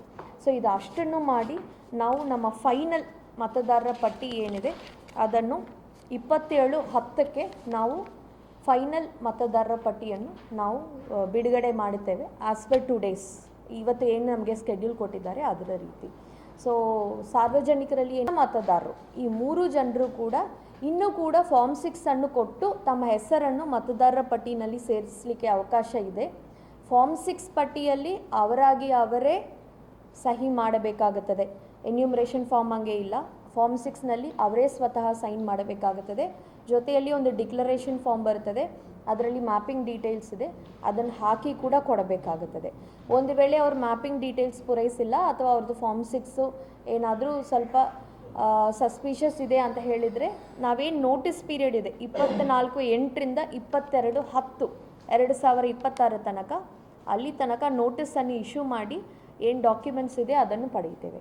ಈಗ ಈ ನೋಟಿಸ್ ಪೀರಿಯಡ್ 24/8/26ರಿಂದ 22/10/2026 ತನಕ ಏನಿದೆ, ಈ 3 ತಿಂಗಳ ಅವಧಿಯಲ್ಲಿ ನಮ್ಮ AEROಗಳು, ನಮ್ಮ ರೆಗ್ಯುಲರ್ AEROಸ್ ಜೊತೆಯಲ್ಲಿ ನಾವು 74 ಜನರು ಅಡಿಷ್ನಲ್ AEROಸನ್ನು ಕೂಡ ತೊಗೊಂಡಿದ್ದೀವಿ, ಸಾರ್ವಜನಿಕರಿಗೆ ಅನಾನುಕೂಲ ಆಗಬಾರದು ಅಂತ. ಸೊ ಇಷ್ಟು ಏನು ಇದ್ದಾರೆ 3 ಕ್ಯಾಟಗರಿನಲ್ಲಿ ನಾವು ನೋಟಿಸನ್ನು ಇಶ್ಯೂ ಮಾಡಿ ಹಿಯರಿಂಗ್ ಮಾಡ್ತೀವಿ. ಒಂದು ನೋ ಮ್ಯಾಪಿಂಗ್ ಇರುವಂಥ ಕೇಸಸ್, ಆ ಕ್ಯಾಟಗರಿಯಲ್ಲಿ ನಮ್ಮಲ್ಲಿ 9756 ಜನರಿಗೆ ನೋ ಮ್ಯಾಪಿಂಗ್ ಇದೆ, ಅವರಿಗೆ ನಾವು ನೋಟಿಸ್ ಇಶ್ಯೂ ಮಾಡ್ತೇವೆ. ಅದು ಬಿಟ್ಟು 58,855 ಡಿಸ್ಕ್ರಿಪನ್ಸೀಸ್ ಅಂದರೆ ಅನಾಮಲೀಸ್ ಇರುವಂಥ ವೋಟರ್ಸ್ ಇದ್ದಾರೆ, ಅವ್ರಿಗೂ ಕೂಡ ನಾವು ನೋಟಿಸನ್ನು ಇಶ್ಯೂ ಮಾಡ್ತೀವಿ. ಪ್ರತಿಯೊಬ್ಬರಿಗೂ ಮ್ಯಾಕ್ಸಿಮಮ್ 3 ಸಲ ಅವಕಾಶವನ್ನು ನೀಡಲಾಗುತ್ತದೆ. ಸೊ ಸಂಬಂಧಪಟ್ಟ ಮತದಾರರು ತಮ್ಮ ಡಾಕ್ಯುಮೆಂಟನ್ನು ಕೂಡ ನಮ್ಮ AEROಸ್ ಸಮಕ್ಷದಲ್ಲಿ ಕೊಡಬೇಕಾಗುತ್ತದೆ. ಆ ಡಾಕ್ಯುಮೆಂಟನ್ನು ನೋ ಮ್ಯಾಪಿಂಗ್ ಕೇಸಸ್ಸಲ್ಲಿ ಡಿಸ್ಟ್ರಿಕ್ಟ್ ಎಲೆಕ್ಷನ್ ಆಫೀಸರ್ಗೆ ಕಳಿಸ್ತಾರೆ. ಡಾಕ್ಯುಮೆಂಟನ್ನು ವೆರಿಫೈ ಮಾಡಿ ನಾವು ವಾಪಸ್ ಕಳಿಸಿದ ಮೇಲೆ ಸ್ಪೀಕಿಂಗ್ ಆರ್ಡರ್ಸ್ ಆಗುತ್ತದೆ. ಇದು ಅಷ್ಟು ಕೂಡ ಆನ್ಲೈನಲ್ಲಿ ಆ ಮತದಾರರಿಗೆ ನೋಟಿಸ್ ಇಶ್ಯೂ ಜನ್ರೇಟ್ ಮಾಡುವುದು ಆನ್ಲೈನಲ್ಲಿ ಆಗುತ್ತದೆ. ಅವರೇನು ಹಿಯರಿಂಗ್ಗೆ ಬರ್ತಾರೆ ಅದು ಫೋಟೋ ಕೂಡ ತಗೊಂಡು ನಾವು ಹಾಕ್ತೇವೆ, ಅದರಲ್ಲಿ ಆ ಆ್ಯಪ್ನಲ್ಲಿ ಹಾಕಬೇಕಾಗ್ತದೆ. ಸ್ಪೀಕಿಂಗ್ ಆರ್ಡರ್ಸ್ ಕೂಡ ಅದರಲ್ಲೇ ಜನ್ರೇಟ್ ಮಾಡ್ತೀವಿ. ಡಿಸ್ಟ್ರಿಕ್ಟ್ ಎಲೆಕ್ಷನ್ ಆಫೀಸರ್ಗೆ ಬರುವುದು, ಡಾಕ್ಯುಮೆಂಟ್ ವೆರಿಫೈ ಆಗಿ ವಾಪಸ್ ERO ಲಾಗಿನ್ಗೆ ಹೋಗುವುದು, ಇದೆಲ್ಲದೂ ಕೂಡ ಆನ್ಲೈನಲ್ಲೇ ಆಗ್ತಾ ಇದೆ. ಸೊ ಅದಕ್ಕೆ ನಮಗೆ ತರಬೇತಿ ನೀಡಿದ್ದಾರೆ. ಇವತ್ತು ಮಧ್ಯಾಹ್ನ ನಮ್ಮ ಎಲ್ಲ AEROಸ್ ಮತ್ತು EROಸ್ಗೂ ಕೂಡ ನಾವು ತರಬೇತಿಯನ್ನು ಹಮ್ಮಿಕೊಂಡಿದ್ದೀವಿ. ಸೊ ಈಗ ಈ ಎಲ್ಲ ಮತಕ್ಷೇತ್ರಗಳನ್ನು 13,93,163 ವೋಟರ್ಸ್ ಇದ್ದಾರೆ. ಸೊ ಹಿಂದಿನ ನಮ್ಮ ಮತದಾರರ ಪಟ್ಟಿಯಿಂದ 3,21,396 ವೋಟರ್ಸ್ ಡೆಲೀಟ್ ಆಗಿದ್ದಾರೆ.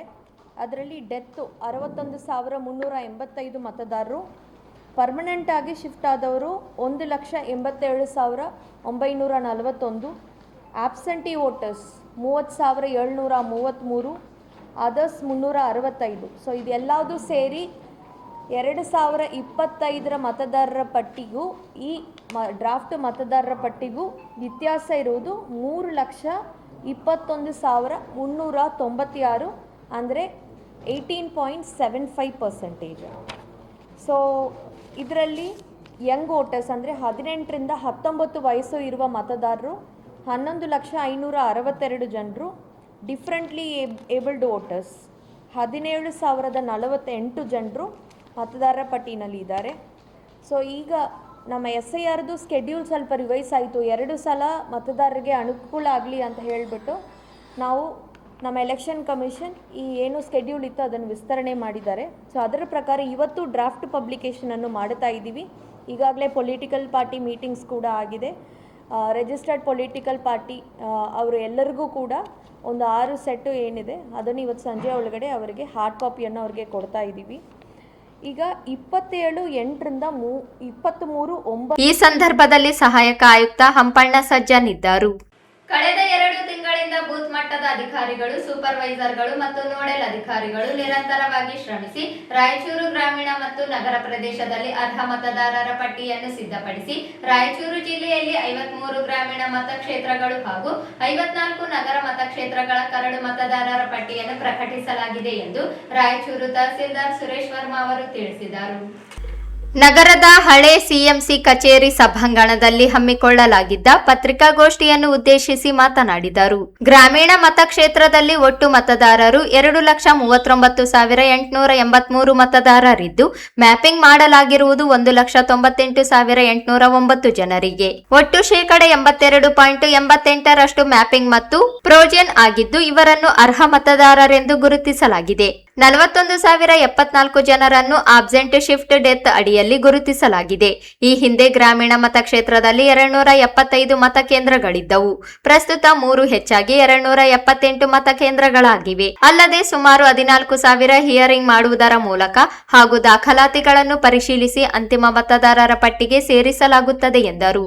ನಗರ ಮತಕ್ಷೇತ್ರಗಳ ಅಂಕಿಅಂಶಗಳ ಪ್ರಕಾರ ಒಟ್ಟು ಮತದಾರರು 2,55,403 ಮತದಾರರಿದ್ದು 1,80,072 ಜನರನ್ನು ಅರ್ಹ ಮತದಾರರೆಂದು ಗುರುತಿಸಲಾಗಿದೆ. ಆಬ್ಸೆಂಟ್ ಶಿಫ್ಟ್ ಡೆತ್ 75,331 ಮತದಾರರನ್ನು ಗುರುತಿಸಲಾಗಿದೆ ಎಂದರು.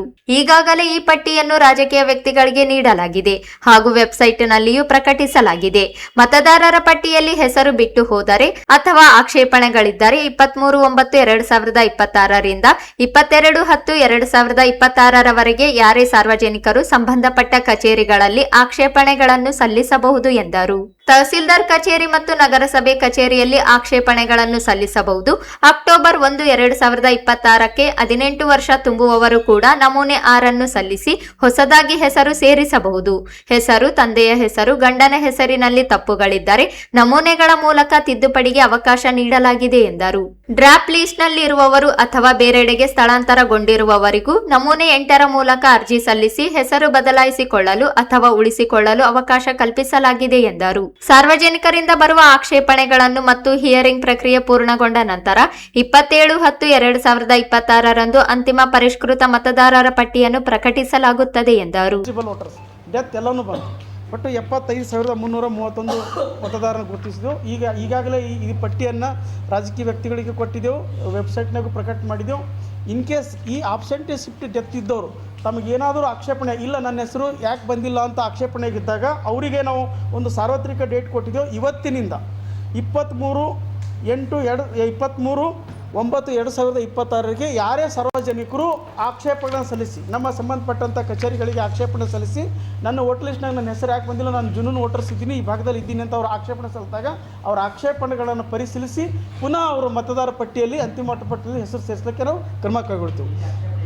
ತಹಸೀಲ್ ಕಾರ್ಯಾಲಯ ಮತ್ತು ಈ ನಗರಸಭೆ ಕಾರ್ಯಾಲಯ ಸರ್ ಸಲ್ಲಿಸ್ಬೋದು. ಜೊತೆಗೆ ಈ ಹಿಂದೆ ಮತ್ತೆ ಕೆಲವರು ಯಾರು ಇನ್ನೂ ನಾವು ಅಕ್ಟೋಬರ್ಗೆ ಎಲಿಜಿಬಲ್ ಡೇಟ್ ಇದೆ, 1/10/2026ಕ್ಕೆ ಎಲಿಜಿಬಲ್ ಡೇಟ್ ಇದೆ. ಅವತ್ತಿನ ದಿವಸ 18 ವರ್ಷ ಆದರೂ ಕೂಡ ನಮೂನೆ 6 ಅನ್ನು ಸಲ್ಲಿಸ್ಬೋದು. ಈಗಾಗಲೇ ಕರಡು ಮತದಾರ ಪಟ್ಟಿಯಲ್ಲಿ ಹೆಸರು ಸೇರಿಸಿದ್ದು ಹೆಸರು ಪರಿಶೀಲನೆ ಮಾಡಿಕೊಂಡಾಗ ಅವ್ರ ಹೆಸರಿನಲ್ಲಿ ತಪ್ಪಿತ್ತು, ತಂದೆ ಹೆಸರಿನಲ್ಲಿ ತಪ್ಪಿತ್ತು, ಗಂಡನ ಹೆಸರಲ್ಲಿ ತಪ್ಪಿತ್ತು, ತಿದ್ದುಪಡಿಗೂ ಅಪ್ಲಿಕೇಶನ್ ಸಲ್ಲಿಸ್ಬೋದು. ಒಂದು. ಎರಡನೇದಾಗಿ ಕೆಲ ವ್ಯಕ್ತಿಗಳು ನಾವು ಡ್ರಾಫ್ಟ್ ಲಿಸ್ಟ್ ಪಬ್ಲಿಷ್ ಆದ ನಂತರ ಡೆತ್ ಆದರು ಅಂದರೆ ಅವ್ರು ಸೇವನ್ ಅಪ್ಲಿಕೇಶನ್ ಹಾಕಿ ಹೆಸರು ತೆಗಿಲಿಕ್ಕೂ ಅವಕಾಶ ಇದೆ. ಜೊತೆಗೆ ಇಲ್ಲ ಸರ್ ನಂದು ಮತದಾರ ಪಟ್ಟಿಯಲ್ಲಿ ನಾನು ಎರ್ಮರಸ್ ಇತ್ತು, ನಾನು ಈಗ ಬೇರೆ ಕಡೆ ಬಂದಿದ್ದೀನಿ ಅಂತ ಶಿಫ್ಟ್ ಮಾಡ್ಕೊಳ್ತಿದ್ದಾರೆ, ಅವರಿಗೂ ನಾವು ಅವಕಾಶ ಕೊಟ್ಟಿದ್ದೆವು. ಅವರಿಗೂ ನಾಳೆಯಿಂದ ಅವ್ರ ಅಪ್ಲಿಕೇಶನ್ಸ್ ಹಾಕಿ ನಮೂನೆ 8 ಅಪ್ಲಿಕೇಶನ್ ಹಾಕಿ ತಿದ್ದುಪಡಿ ಶಿಫ್ಟಿಗೆ ನಾವು ಎಲ್ಲ ಅವಕಾಶ ಕೊಟ್ಟಿದ್ದೆವು. ಯಾವುದೇ ಮತದಾರ ಗಾಬರಿ ಆಗಂಗೆ ಅವಶ್ಯಕತೆ ಇಲ್ಲ. ಇನ್ನೂ ಅವರಿಗೆ ಸಾಕಷ್ಟು ಅವಕಾಶ ಇದೆ, ಇನ್ನೂ 1 ತಿಂಗಳ ಅವಕಾಶ ಇದೆ. ಹೊಸದಾಗಿ ಮತದಾರ ಪಟ್ಟಿಯಲ್ಲಿ ಹೆಸರು ಸೇರಿಸ್ಬೋದು, ತಿದ್ದುಪಡಿ ಮಾಡ್ಬೋದು, ಮತ್ತು ಒಂದು ಪೋಲಿಂಗ್ ಸ್ಟೇಷನಿಂದ ಮತ್ತೊಂದು ಸ್ಟೇಷನ್ಗೆ ವರ್ಗಾವಣೆ ಮಾಡ್ಕೊಳ್ಳೋಕ್ಕೂ ಅವಕಾಶ ನಾವು ಕೊಟ್ಟಿದ್ದೆವು. ಅದಕ್ಕಾಗಿ ನಾವು ಅಂತಿಮ ಮತದಾರ ಪಟ್ಟಿಯನ್ನು ಪ್ರಕಟ ಮಾಡ್ತೀವಿ. 27/10/2026ಕ್ಕೆ ಅಂತಿಮ ಪರಿಷ್ಕೃತ ಮತದಾರರ ಪಟ್ಟಿಯನ್ನು ನಾವು ಪ್ರಕಟ ಮಾಡ್ತೀವಿ. ಫೈನಲ್ ಇವತ್ತು ಪ್ರಕಟಣೆ ಮಾಡಿದ್ದು ಕರಡು ಪ್ರತಿ. ಈ ಕರಡು ಪ್ರತಿಗೆ ಏನಾದರೂ ಆಕ್ಷೇಪಣೆಗಳು ಇತ್ತಂದರೆ ತಾವು ಲಿಖಿತ ಮೂಲಕ ದೂರು ಕೊಟ್ಟಿದ್ರು ಸರ್. ಏನು ಸರ್ ಜಿಲ್ಲೆದ ಇಲ್ಲ, ನಾನು ಈಗ ಎರಡರ ಬಗ್ಗೆನೇ ಮಾತಾಡ್ತೀನಿ. ಈ ASD ಲಿಸ್ಟನ್ನು 53ಗೆ ಸಂಬಂಧಪಟ್ಟಂತೆ 41,074 ಹಾಂ. ಆ ನಂತರ ನಗರಸಭೆಗೆ ಸಂಬಂಧಪಟ್ಟಂತೆ 75,331 ASD. ಈಗ 27/10/2026 ನಾವು ಅಂತಿಮ ಮತದಾರ ಪಟ್ಟಿಯನ್ನು ಪ್ರಕಟ ಮಾಡ್ತೀವಿ. ಅಲ್ಲಿವರೆಗೂ ರಾಜಕೀಯ ವ್ಯಕ್ತಿಗಳಾಗಲಿ ತಮ್ಮದಾಗಲಿ ಏನಾದರೂ ನ್ಯೂನತೆಗಳಿತ್ತಂದರೆ, ಸಾರ್ವಜನಿಕರು ನ್ಯೂನತೆಗಳಿತ್ತಂದರೆ ನಮ್ಮ ಕಚೇರಿಗೆ ಆಕ್ಷೇಪಣೆ ಸಲ್ಲಿಸುವುದರ ಮೂಲಕ, ಪೂರಕ ದಾಖಲೆಗಳನ್ನು ಸಲ್ಲಿಸುವುದರ ಮೂಲಕ ಅವರ ಮನವಿಯನ್ನು ಪರಿಶೀಲಿಸಿ ಅವರ ಮತದಾರರ ಪಟ್ಟಿಯಲ್ಲಿ, ಅಂತಿಮ ಮತದಾರರ ಪಟ್ಟಿಯಲ್ಲಿ ಅವ್ರ ಹೆಸರು ಬರುವಂಗೆ ನಾವು ಕ್ರಮ ವಹಿಸ್ತೀವಿ. ಇದೇ ಸಂದರ್ಭದಲ್ಲಿ ರಾಯಚೂರು ಮಹಾನಗರ ಪಾಲಿಕೆಯ ಆಡಳಿತ ವಿಭಾಗದ ಉಪಾಯುಕ್ತ ಶರಣಪ್ಪ ಸತ್ಯಂಪೇಟೆ ಸೇರಿದಂತೆ ತಹಸೀಲ್ದಾರ್ ಕಚೇರಿ ಹಾಗೂ ಮಹಾನಗರ ಪಾಲಿಕೆಯ ಚುನಾವಣಾ ಶಾಖೆಯ ಅಧಿಕಾರಿ ಸಿಬ್ಬಂದಿಗಳಿದ್ದರು. ಈಗ ಚಿಕ್ಕದೊಂದು break.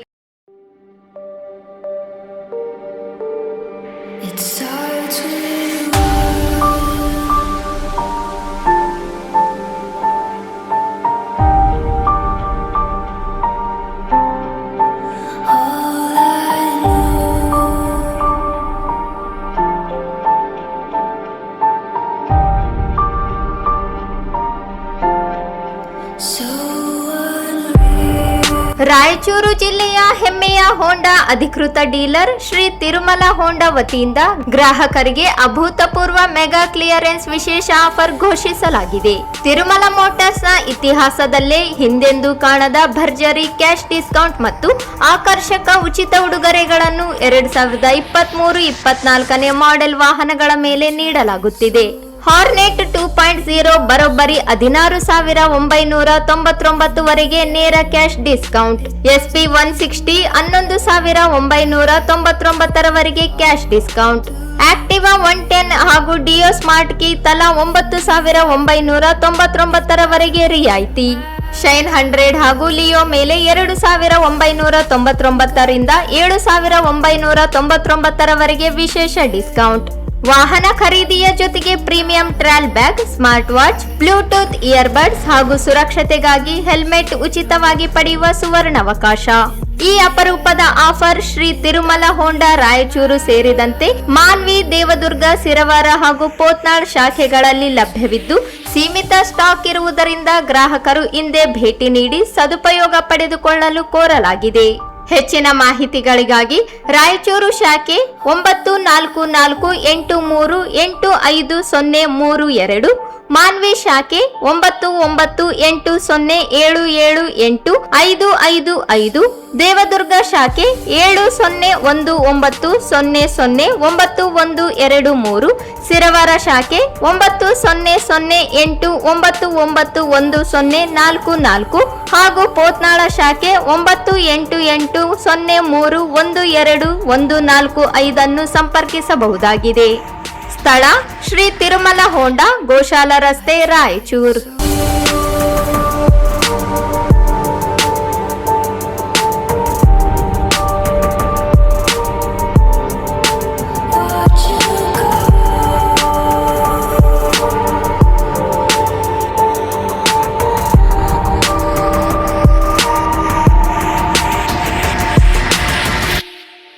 I tried so hard and got so far, but in the end it doesn't even matter. I had to fall to lose it all, but in the end it doesn't even matter. I tried so hard and got so far, but in the end doesn't even matter. I had to fall to lose it all, but in the end it doesn't even matter.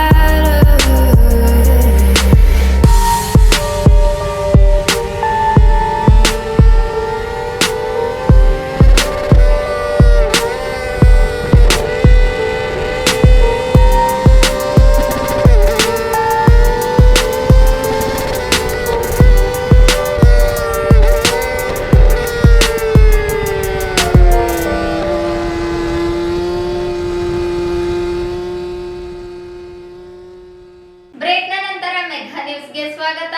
Painting ಕೆಲಸಗಳಲ್ಲಿ ಹೊರ ರಾಜ್ಯದಿಂದ ಆಗಮಿಸುವ ಕಾರ್ಮಿಕರಿಂದ ಆಗುತ್ತಿರುವ ವಂಚನೆ, ಅಕ್ರಮಗಳನ್ನು ತಡೆಗಟ್ಟಿ painting ಕಾರ್ಮಿಕರಿಗೆ ಜೀವ ವಿಮೆ, ಆರೋಗ್ಯ ವ್ಯವಸ್ಥೆ, ಅನ್ಯಾಯಗಳನ್ನು ತಡೆಯಬೇಕು ಎಂದು ಆಗ್ರಹಿಸಿ ಜಿಲ್ಲಾ ಪೇಂಟರ್ ಕ್ಷೇಮಾಭಿವೃದ್ಧಿ ಸಂಘದಿಂದ ಬೈಕ್ ರ್ಯಾಲಿ ನಡೆಸಿ ಜಿಲ್ಲಾಧಿಕಾರಿಗಳಿಗೆ ಮನವಿ ನೀಡಿ ಒತ್ತಾಯಿಸಲಾಯಿತು.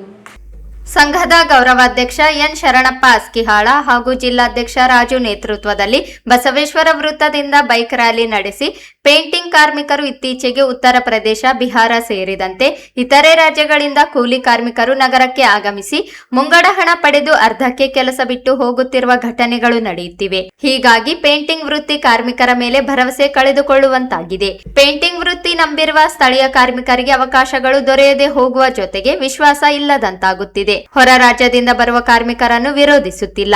ಆದರೆ ಸ್ಥಳೀಯರಿಗೆ ಆಗುವ ಅನ್ಯಾಯ, ಮಾಲೀಕರಿಗೆ ಆಗುತ್ತಿರುವ ತೊಂದರೆ ನಿವಾರಿಸಬೇಕು.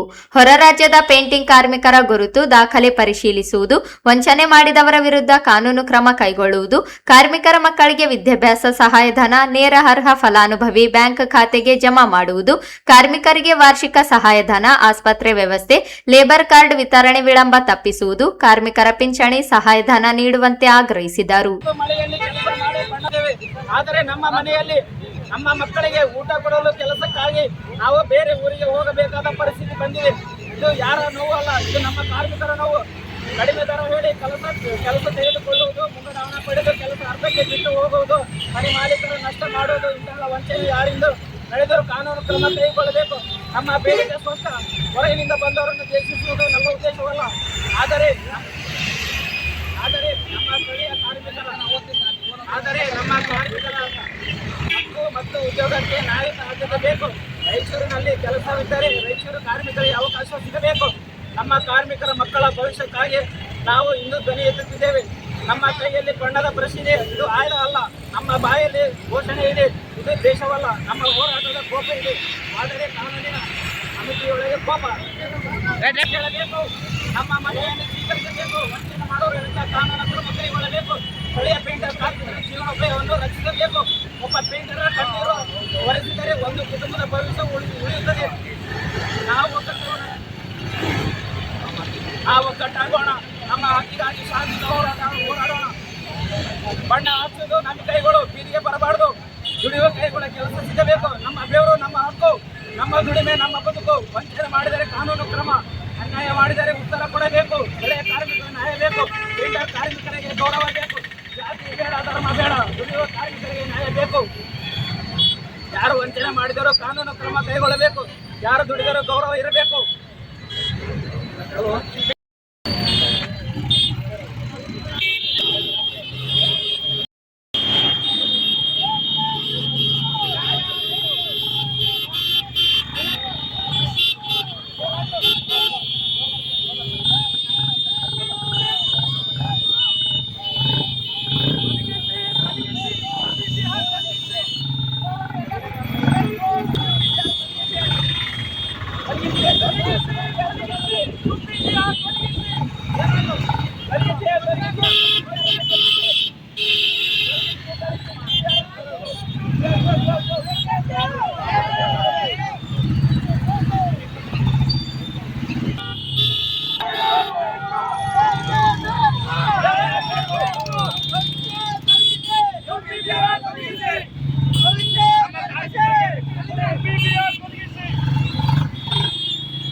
ಸಂಘಕ್ಕೆ, ಜಿಲ್ಲಾ ಪೇಂಟರ್ ಕಾರ್ಮಿಕರ ಕ್ಷೇಮಾಭಿವೃದ್ಧಿ ಸಂಘಕ್ಕೆ ಬೇಕೇ ಬೇಕು, ಬೇಕೇ ಬೇಕು. ಏನೇ ಬರಲಿ, ಏನೇ ಬರಲಿ, ಏನೇ ಬರಲಿ, ಏನೇ ಬರಲಿ, ಏನೇ ಬರಲಿ, ಏನೇ ಬರಲಿ, ಏನೇ ಬರಲಿ,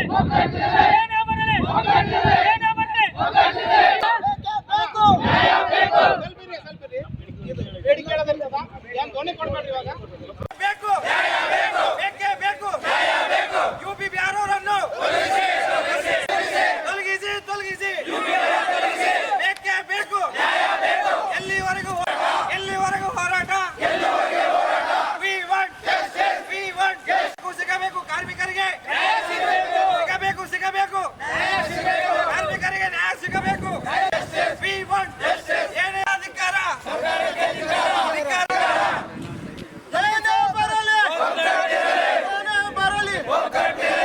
ಜಿಲ್ಲಾ ಪೇಂಟರ್ ಕಾರ್ಮಿಕ ಕ್ಷೇಮಾಭಿವೃದ್ಧಿ ಸಂಘಕ್ಕೆ, ಜಿಲ್ಲಾ ಪೇಂಟರ್ ಕಾರ್ಮಿಕ ಕ್ಷೇಮಾಭಿವೃದ್ಧಿ ಸಂಘಕ್ಕೆ ಬೇಕೇ ಬೇಕು. We want justice. We want justice. ಬೇಕೇ ಬೇಕು, ಬೇಕೇ ಬೇಕು. ಸರ್, ನಾವು ರಾಯಚೂರು ಜಿಲ್ಲೆ ನಮ್ಮ ಪೇಂಟರ್ಸ್ ಕಾರ್ಮಿಕರು ಸರ್ UP-BR ಅವರಿಂದ ಬಂದು ನಮ್ಮ ಕಾರ್ಮಿಕರ ಕೆಲಸಗಳು ಸಿಗ್ತಾ ಇಲ್ಲ. ಅದರಿಂದ ಏನಾಗಿದೆ ಅಂದರೆ ಸರ್, UP-BR ಅವ್ರ ಪೇಂಟರ್ ಅಂತ ಗೊತ್ತಾಗ್ತಾ ಇಲ್ಲ, ಕಾರ್ಮಿಕರು ಅಂತ ಗೊತ್ತಾಗ್ತಾ ಇಲ್ಲ. ಅಡ್ವಾನ್ಸ್ ಮುಂಗಡ ಹಣ ಪಡೆದ ಕೇಸಿ ಕೆಲಸಗಳನ್ನು ಬಿಟ್ಟು ಅರ್ಧಂಬರ್ಧ ಪೂರ್ಣಗೊಳಿಸದೆ ಹೋಗ್ತಾ ಇದ್ದಾರೆ. ಅದರಿಂದ ನಮ್ಮ ರಾಯಚೂರು ಜಿಲ್ಲೆಯಲ್ಲಿರುವಂಥ ನಮ್ಮ ಓನರ್ಸ್, ಬಿಲ್ಡಿಂಗ್ ಓನರ್ಸ್ ಅವರಿಗೆ, ನಮ್ಮ ರಾಯಚೂರು ಜಿಲ್ಲೆ ನಮ್ಮ ಪೇಂಟರ್ಸ್ ಕಾರ್ಮಿಕರಿಗೆ ನಷ್ಟ ಉಂಟಾಗ್ತಿದೆ. ಇದ್ರ ಬಗ್ಗೆ ನಾವೆಲ್ಲ UP-BR ಎಲ್ಲ ಒಂದು ಪಟ್ಟಿ ಮಾಡಿ ಕೇಸಿ ನಾವು ಮನವಿಯನ್ನು ಕೊಡೋಕ್ಕೆ ಬಂದಿದ್ದೀವಿ ಸರ್. ಇಲ್ಲಿ ನಿಮ್ಮ ಹೆಸರು? ನಮ್ಮ ಹೆಸರು ರಾಜು, ಜಿಲ್ಲಾಧ್ಯಕ್ಷರು ರಾಯಚೂರು ಜಿಲ್ಲೆ. ಪ್ರತಿಭಟನೆಯಲ್ಲಿ ರೋಹಿತ್, ವಿನೋದ್, ಅಜಯ್, ಜಿ ನಾರಾಯಣ, ಪಪ್ಪು, ಉಪೇಂದ್ರ, ಪ್ರಸಾದ್ ಲಂಬು, ಬಿಜೇನ್, ಬಾಬು, ಅಜಯ್, ಸುರಾಜ್, ಸವೀದ್, ಜಿತೇಂದ್ರ, ಮಸಾಯು, ಯೂಸುಫ್, ರತ್ನಕುಮಾರ್ ಸೇರಿದಂತೆ ಅನೇಕರಿದ್ದರು. ತುಂಗಭದ್ರಾ ಎಡದಂಡೆ ಮುಖ್ಯ ಕಾಲುವೆಯ ಮೈಲ್ 47 ಹಾಗೂ 69ರಲ್ಲಿ ಅಗತ್ಯ ಪ್ರಮಾಣದ ನೀರಿನ ಗೇಜ್ ಕಾಯ್ದಿರಿಸಿ ಸಿರವಾರ ಮಾನ್ವಿ ಭಾಗದ ಕೆಳಭಾಗದ ರೈತರಿಗೆ ಸಮರ್ಪಕವಾಗಿ ನೀರು ತಲುಪುವಂತೆ ಕ್ರಮ ಕೈಗೊಳ್ಳಬೇಕು ಎಂದು ಮಾಜಿ ಸಚಿವ ಹಾಗೂ ವಿಧಾನ ಪರಿಷತ್ ಸದಸ್ಯ NS ಬೋಸರಾಜು ಅವರು ನೀರಾವರಿ ಇಲಾಖೆಯ ಅಧಿಕಾರಿಗಳಿಗೆ ಕಟ್ಟುನಿಟ್ಟಿನ ಸೂಚನೆ ನೀಡಿದರು.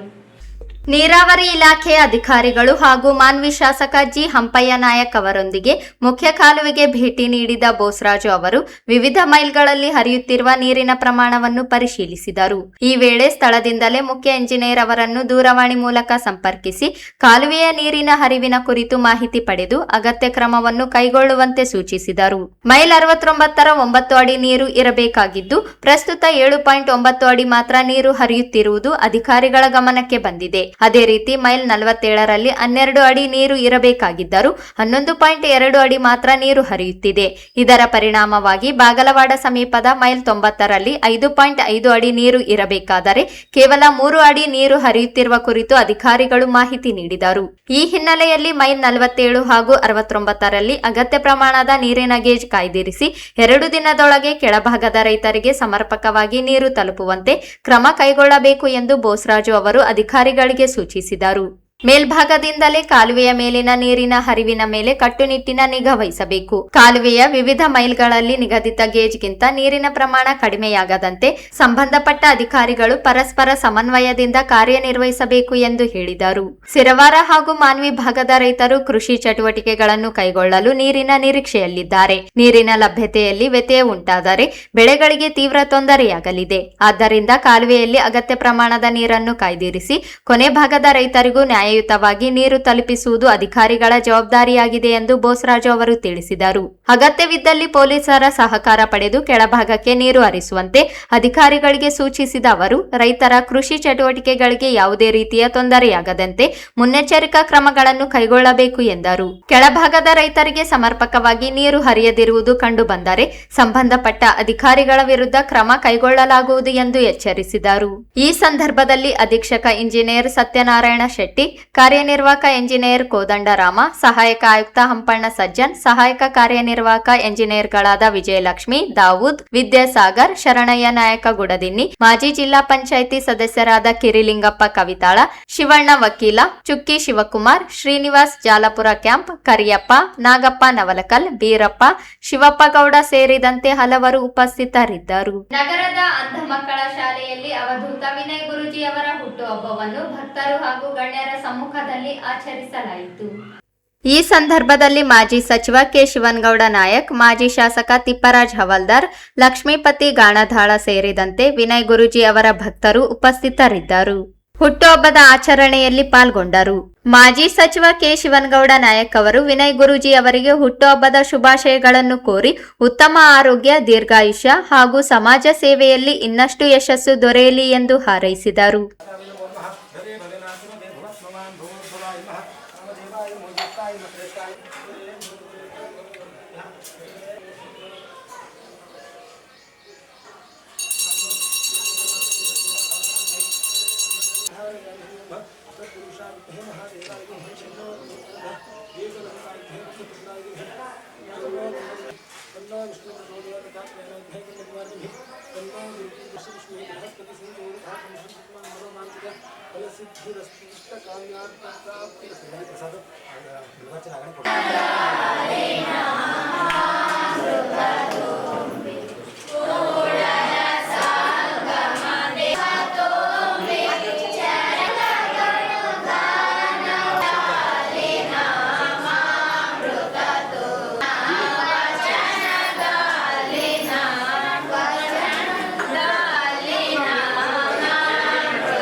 ಸರ್ವ ಅತಿಥಿ ಗಣ್ಯಮಾನ್ಯರನ್ನು ನಾನು ಶ್ರೀಯುತ ಶಿವನಗೌಡ ನಾಯಕ್ ಸರ್ ಅವರು ಸಹ ವೇದಿಕೆಗೆ ಆಹ್ವಾನಿಸುತ್ತೇನೆ.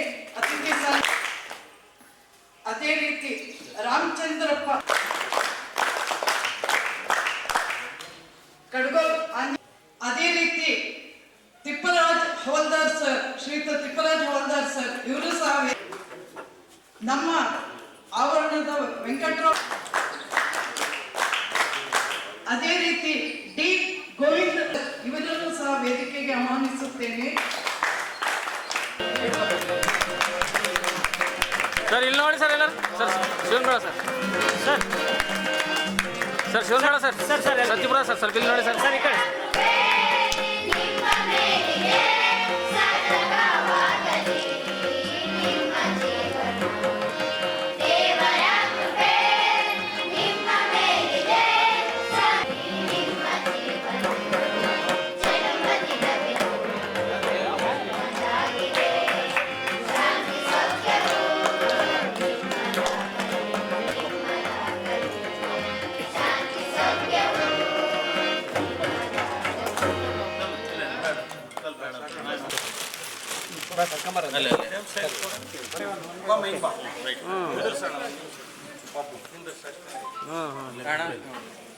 मेरे कैबिन चला दे आतो आतो आतो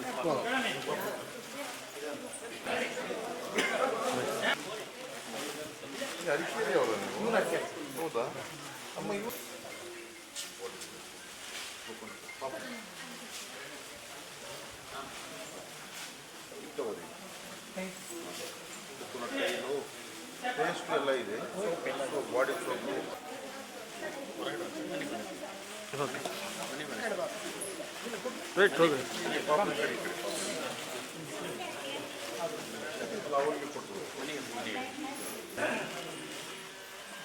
ನೀನು ಸೀಟ್ ಆ ಕಡೆ ಹೋಗು.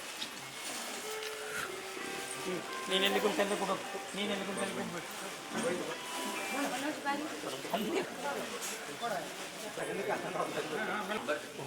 Okay sir.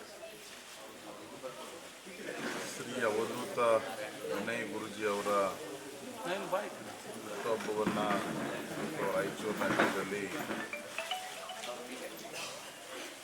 ಅವರ ಭಕ್ತರೆಲ್ಲ ಸೇರಿಕೊಂಡು ಇವತ್ತು ಸರಳವಾಗಿ ಅಂಧ ಮಕ್ಕಳ ಶಾಲೆಯಲ್ಲಿ ಮಕ್ಕಳಿಗೆ ಉಪಯೋಗ ಆಗ್ತಕ್ಕಂಥ ಒಂದು ದಿನಬಳಕೆಯ ಕಿಟ್ಟನ್ನು ಕೊಡುವ ಮುಖಾಂತರ ಕಾರ್ಯಕ್ರಮವನ್ನು ನಮ್ಮ ಗಾಣದಾಳ ಗ್ರಾಮದ ಲಕ್ಷ್ಮೀಪತಿ ಅಣ್ಣವರು ಆಯೋಜನೆ ಮಾಡಿದ್ದಾರೆ. ಅವರು ಆಯೋಜನೆ ಮಾಡಿರ್ತಕ್ಕಂಥ ಕಾರ್ಯಕ್ರಮಕ್ಕೆ ನಾವು ಹಾಗೂ ಗ್ರಾಮಾಂತರ ಕ್ಷೇತ್ರದ ಮಾಜಿ ಶಾಸಕರಾಗಿರ್ತಕ್ಕಂಥ ತಿಪ್ಪರಾಜ್ ಅವರು ಮತ್ತು ಇನ್ನುಳಿದ ಎಲ್ಲರೂ ಕೂಡ ಆಗಮಿಸಿದ್ದೇವೆ. ಭಾಳ ಖುಷಿಯಾಯಿತು. ಇವತ್ತು ಅವಧೂತ ವಿನಯ್ ಗುರೂಜಿ ಅವರ ಹುಟ್ಟುಹಬ್ಬದ ಒಂದು ಅಂಧರ ಜೊತೆಯಲ್ಲಿ ಹುಟ್ಟುಹಬ್ಬವನ್ನು ಆಚರಣೆ ಮಾಡುವ ಮುಖಾಂತರ ಇವತ್ತು ವಿನಯ್ ಗುರೂಜಿ ಅವರಿಗೆ ಶುಭಾಶಯಗಳನ್ನು ರಾಯಚೂರು ಜಿಲ್ಲೆಯ ಜನರ ಪರವಾಗಿ ಶುಭಾಶಯಗಳನ್ನು ವಿನಯ್ ಗುರೂಜಿ ಅವರಿಗೆ ಕೋರ್ತೇವೆ. ಇವತ್ತು ವಿನಯ್ ಗುರೂಜಿ ಅವರ ಹುಟ್ಟುಹಬ್ಬದ ನಿಮಿತ್ತ ಮಧ್ಯಾಹ್ನ ಅನಾಥಾಶ್ರಮದಲ್ಲಿ ಭೋಜನ ವ್ಯವಸ್ಥೆ ಮತ್ತು ಬಟ್ಟೆಗಳನ್ನು ಅವರು ದಿನಂಪ್ರತಿ ಬಳಸಲಿಕ್ಕೆ ಬಟ್ಟೆಗಳನ್ನು ಕೊಡ್ತಕ್ಕಂಥ ಕಾರ್ಯಕ್ರಮ ಮತ್ತು ಉಪೇಕ್ಷ ಆಸ್ಪತ್ರೆಯಲ್ಲಿ ಎಲ್ಲ ರೋಗಿಗಳಿಗೆ ಹಣ್ಣು ಹಂಪಲುಗಳನ್ನು ಕೊಡ್ತಕ್ಕಂಥ ವ್ಯವಸ್ಥೆಯನ್ನು ಸನ್ಮಾನ್ಯ ನಮ್ಮ ಲಕ್ಷ್ಮೀಪತಿಯವರು ವ್ಯವಸ್ಥೆ ಮಾಡಿದ್ದಾರೆ. ನಿಜವಾಗಲೂ ಒಂದು ನಮಗೆ ಭಾಳ ಖುಷಿ ಅನ್ನಿಸ್ತಕ್ಕಂಥದ್ದು ಏನು ಅಂತಂದರೆ ಅವರ ಹುಟ್ಟುಹಬ್ಬ ಇವತ್ತು ಭಾರಿ ಸರಳವಾಗಿ ಅನಾಥ ಮಕ್ಕಳ ಜೊತೆಯಲ್ಲಿ ಅಂಧ ಮಕ್ಕಳ ಜೊತೆಯಲ್ಲಿ ಆಚರಣೆ ಮಾಡಿದ್ವಿ. ನಾವು ಕೂಡ ಅಂಧ ಮಕ್ಕಳನ್ನು ನೋಡ್ತಾ ಇದ್ದರೆ ಒಂದು ಮನ ಕುಲುಕಂತ ಒಂದು ಇದು, ಯಾಕಂದರೆ ಕಣ್ಣನ್ನು ಕಳೆದುಕೊಂಡಿರ್ತಕ್ಕಂಥ ಮಕ್ಕಳು ಯಾವ ರೀತಿ ಅವರ ಜೀವನವನ್ನು ನಡೆಸ್ತಾರೆ ಅಂತಕ್ಕಂಥದ್ದು ಒಂದು ಯಕ್ಷ ಪ್ರಶ್ನೆ. ಇಂಥವ್ರ ಮೇಲೆ ಅವಧೂತರ ಆಶೀರ್ವಾದ ಇರಲಿ ಅಂತಕ್ಕಂಥದ್ದು ಈ ಸಂದರ್ಭದಲ್ಲಿ ಕೇಳ್ತಾ, ಈ ಕ್ಷೇತ್ರವು ಕೂಡ ಪಾರಂಪರಿಕವಾಗಿ ಅವಧೂತರ ಕ್ಷೇತ್ರ ಅಂತೇಳಿ ನಾನು ಇವತ್ತು ತಿಳ್ಕೊಂಡಿದ್ದೀನಿ. ಮಾಣಿಕ್ ಪ್ರಭುಗಳು ಕೂಡ ಹಿಂದೆ 100-200 ವರ್ಷಗಳ ಹಿಂದೆ ಇತಿಹಾಸ ಇರ್ತಕ್ಕಂಥ ಒಂದು ದೇವಸ್ಥಾನ. ಇದು ಕೂಡ ಅವಧೂತ ಸಂಸ್ಕೃತಿಗೆ ಸೇರಿರ್ತಕ್ಕಂಥ ಒಂದು ದೇವಸ್ಥಾನದಲ್ಲಿ ಅವಧೂತರ ಹುಟ್ಟುಹಬ್ಬವನ್ನು ಸರಳವಾಗಿ ಆಚರಣೆ ಮಾಡ್ತಕ್ಕಂಥ ಸಂದರ್ಭದಲ್ಲಿ ನಾವು ಕೂಡ ಭಾಗಿಯಾಗಿರ್ತಕ್ಕಂಥವ್ರದ್ದು ಕೂಡ ಒಂದು ಪುಣ್ಯ ಅಂತೇಳಿ ಈ ಸಂದರ್ಭದಲ್ಲಿ ಹೇಳ್ತಾ ಮತ್ತೊಮ್ಮೆ ಪೂಜ್ಯ ವಿನಯ್ ಗುರೂಜಿ ಅವರಿಗೆ ಮತ್ತೊಮ್ಮೆ ಹುಟ್ಟುಹಬ್ಬದ ಶುಭಾಶಯಗಳನ್ನು ರಾಯಚೂರು ಜಿಲ್ಲೆಯ ನಾಡಿನ ಪರವಾಗಿ ಕೋರುತ್ತೇವೆ. ಈ ಸಂದರ್ಭದಲ್ಲಿ ಕೆ ಶಿವನಗೌಡ ನಾಯಕ್, ತಿಪ್ಪರಾಜ್ ಅವಲ್ದಾರ್, ಲಕ್ಷ್ಮೀಪತಿ ಗಾಣದಾಳ, ಡಾಕ್ಟರ್ ವಂಶಿ ಕೃಷ್ಣನ್, ಗಾಣದಾಳ ಅಭಿಷೇಕ್, ಗಾಣದಾಳ ವೀರೇಶ್, ಗಾಣದಾಳ ತಿಪ್ಪಯ್ಯ, ತಾಲೂಕು ಅಧ್ಯಕ್ಷ ಜಂಬಣ್ಣ, ಕಡಗೋಳ್ ರಾಮಚಂದ್ರ, ಬಂಡೇಶ ಶಂಕರ್ ರೆಡ್ಡಿ ಮತ್ತು ವಿನಯ್ ಗುರೂಜಿಯ ಭಕ್ತರು ಉಪಸ್ಥಿತರಿದ್ದರು. ಕೊನೆಯಲ್ಲಿ ಮತ್ತೊಮ್ಮೆ ಹೆಡ್ಲೈನ್ಸ್. ಭೂಮಾನಂದ ಕೊಲೆ, ಅಶ್ವಿನಿ ರಾಣೆಮ್ಮ ಮೇಲೆ ನಡೆದ ಅತ್ಯಾಚಾರ ಘಟನೆಗಳ ಸಮಗ್ರ ತನಿಖೆಗೆ ಆಗ್ರಹಿಸಿ ಬೃಹತ್ ಬೈಕ್ ರ್ಯಾಲಿ, ಆರೋಪಿಗಳಿಗೆ ಗಲ್ಲು ಶಿಕ್ಷೆ ವಿಧಿಸಲು ಆಗ್ರಹ. ವಿಶೇಷ ಮತದಾರರ ಪಟ್ಟಿ ಪರಿಷ್ಕರಣೆ, ಕರಡು ಮತದಾರರ ಪಟ್ಟಿ ಪ್ರಕಟ, ಸೇರ್ಪಡೆಗೆ ಅವಕಾಶ, ಪೂವಿತಾ ಎಸ್. ನಗರ ಮತ್ತು ಗ್ರಾಮೀಣ ಮತದಾರರ ಪಟ್ಟಿಯಿಂದ ಕೈಬಿಟ್ಟು ಹೋದವರು ಸೇರ್ಪಡೆಗೆ ಸೆಪ್ಟೆಂಬರ್ 23ರವರೆಗೆ ಅವಕಾಶ, ಸುರೇಶ್ ವರ್ಮಾ. ಪೇಂಟಿಂಗ್ ಕಾರ್ಮಿಕರ ವಿವಿಧ ಬೇಡಿಕೆಗಳಿಗೆ ಆಗ್ರಹಿಸಿ ಬೈಕ್ ರ್ಯಾಲಿ, ವಂಚಿಸುವವರ ವಿರುದ್ಧ ಕ್ರಮಕ್ಕೆ ಆಗ್ರಹ. ತುಂಗಭದ್ರಾ ಎಡದಂಡೆ ಕಾಲುವೆ ಗೇಜ್ ನಿರ್ವಹಿಸದಿದ್ದರೆ ಅಧಿಕಾರಿಗಳ ಕ್ರಮಕ್ಕೆ ಶಿಫಾರಸು, ಎನ್ಎಸ್ ಬೋಸರಾಜ್ ಎಚ್ಚರಿಕೆ. ಮತ್ತು ಅವಧೂತ ವಿನಯ್ ಗುರೂಜಿ ಹುಟ್ಟುಹಬ್ಬ ಆಚರಣೆ. ಇದಿಷ್ಟು ಇವತ್ತಿನ ಸುದ್ದಿಗಳು. ಪ್ರಮುಖ ಸುದ್ದಿಗಳಿಗಾಗಿ ನೋಡ್ತಾ ಇರಿ ಮೆಘಾ ನ್ಯೂಸ್.